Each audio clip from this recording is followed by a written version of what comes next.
Ito si Dan Fernandez, oh. Sabi niya, ito, verbatim quote to. Maiksi lang po ito. Please bear with me. Sabi niya, we are giving you the opportunity. The fastest way. He was addressing my client. Here kasi in aid of legislation kami. But of course, certain lawyers, no, law firm. Siyempre gusto nila mahabang proseso sa korte, di ba? You know that. Because ano yan, may bayad ng lawyers di ba? I want to give Miss Cassandra Lee this Republic Act 6981 para for her to contemplate while she is in our custody. Kasi, basahin mo mabuti ito. We are helping you. Huwag kang maniwala sa lawyer mo. I mean, let's face it.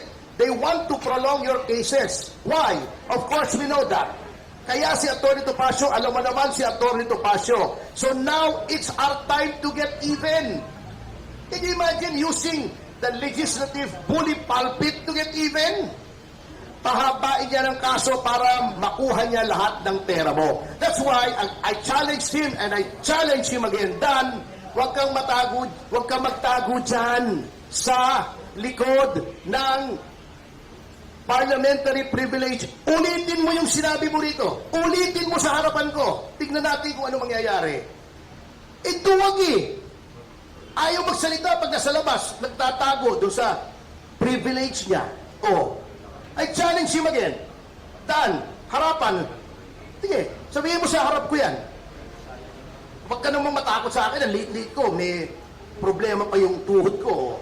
Pero, ulitin mo sa harap ko. Huwag yung nagtatago ka dyan. Tapang-tapang mo pag nasa kongreso ka Ayan, hinamo na ni Atty. Topacio. Okay, may katanungan yung ating media friend. Okay, may katanungan pa?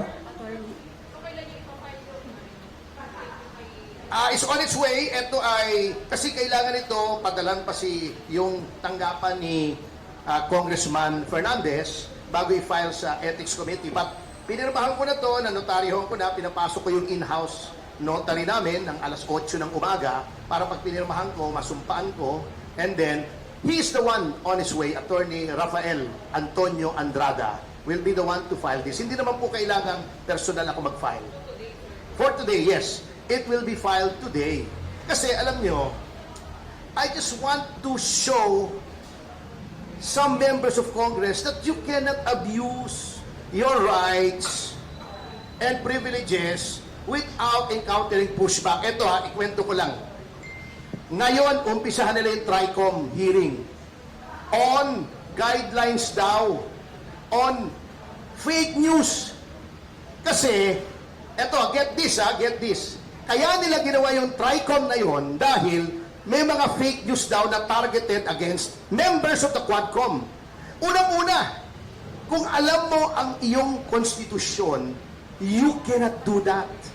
You cannot start legislation for the benefit of a particular class of people. That is class legislation that is prohibited under the Constitution.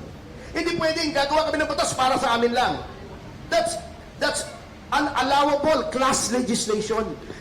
Gagawa ka ng batas, mag-iimbestiga ka dahil kinikriticize ang Quadcom. Saang planeta na naman pwede yan? Baka sa alternate universe. Hindi po pwede yun. If you make legislation, unless merong class legislation, but make criteria. You cannot make legislation just to benefit a particular people. Basahin nyo yung si Barok. Sino yung apelido ni Barok?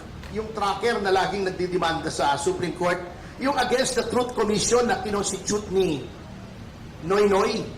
Sinabi niya to investigate the abuses during the Arroyo administration. You cannot do that. That is class legislation, and that law was struck down by the Supreme Court. Bakit i-concentrate mo sa criticism sa Quadcom? Meron bang kailangang batas pa? Meron na po tayong, we have the strictest libel law in the entire globe. In the entire world, tayo po yung pinapamahigpit na libel law. Isa tayo sa very few countries na criminalized pa ang libel. Meron pa tayong cyber libel.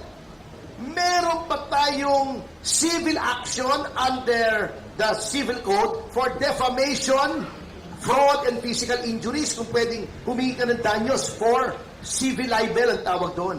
Ano pang kailangan mong batas? Bago ang sasabihin nila, tatawagin daw nila yung mga representatives sa social media platforms, TikTok, X, Meta, di ba? Titignan nila kung anong guidelines against criticism ng Quadcom. That is prior restraint that is also prohibited under the Constitution. Kaya nga sinasabi ko, kung ikaw ay mambabatas, magpasa ka naman ng batas o magpaturo ka ng batas sa nakakaintindi sa batas. Hindi pwedeng puro Google. Hindi pwedeng puro Google. Mahirap po ang batas. Kaya nga 4 na taon namin pinag-aaralan yun. Yung iba may bumabagsak pa nga. Uulit-ulit. After namin mag-aral ng 4 years ng bachelor's degree, mag-aaral na naman kami ng another 4 years ng batas. Magre-review pa kami ng 6 na buwan bago maging abogado. Kung sasabihin mo, makukuha sa Google yung sagot. Hindi po. That is prior restraint. That is censorship. That is an abomination in a democratic government. Censorship. Kaya nga wala na yung Board of Censors, di ba? That is prior restraint. Hindi mo pwedeng gawin yun. Ngayon, uubusin mo na naman yung pera ng gobyerno. Paglalagay ka na naman ng batas na useless, na pagdating sa Korte Suprema, i-strike down for being unconstitutional. Yung EJK nila, anong lumabas? Gumawa sila ng bill against EJK, hindi na naintindihan. Lahat ng killing ay EJK, basta hindi in-order ng court. Dinefine mo yung EJK, nakakatawa ka. Sinabi mo, pag government official, ay dapat life imprisonment kung EJK. Nasa batas na eh. Pagka ikaw yung public official, ikaw yung nagpapatay, qualified na. Life imprisonment na. Sinasabi nila, pag may reward system, life imprisonment, price, reward, or promise qualifies a killing to murder. Life imprisonment na yun, even without that bill. See? Nagsayang sila. Pinakain pa kami ng katakot-takot na Jollibee ron. Wala naman nangyari. Ang batas mo, kabote. Kakatawa yung batas na yun. Pisahin nyo. There is nothing in that bill, hindi pa pala batas, there's nothing in that bill that does not already exist in our system of laws. Wala. Kasi nga, sa Google nag-aral ng batas. Hindi pwede yung nagtitext, yung communicate, katulad ng ginagawa nila kay Grijaldo.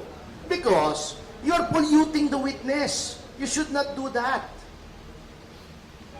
Talagang brazen eh. You know why? Because the present leadership of the House has cultivated a culture of impunity. Lahat pwede na. Siguro para malito rin sa I'm sure na-brief na ninyo eh. Nililito. Oo, Baka may... ginugulo eh. Bago magagalit ka, pagka sinasabihan ng abogado na wag sumagot, karapatan po yun eh. Are you arguing against a constitutional right? Di mag-constitutional convention ka o constitutional commission o whatever, di ba? At tanggalin mo yung provisions of Bill of Rights ng right to counsel sa legislative inquiries. Tapos, but as long as that provision is standing there, every lawyer should defend that provision.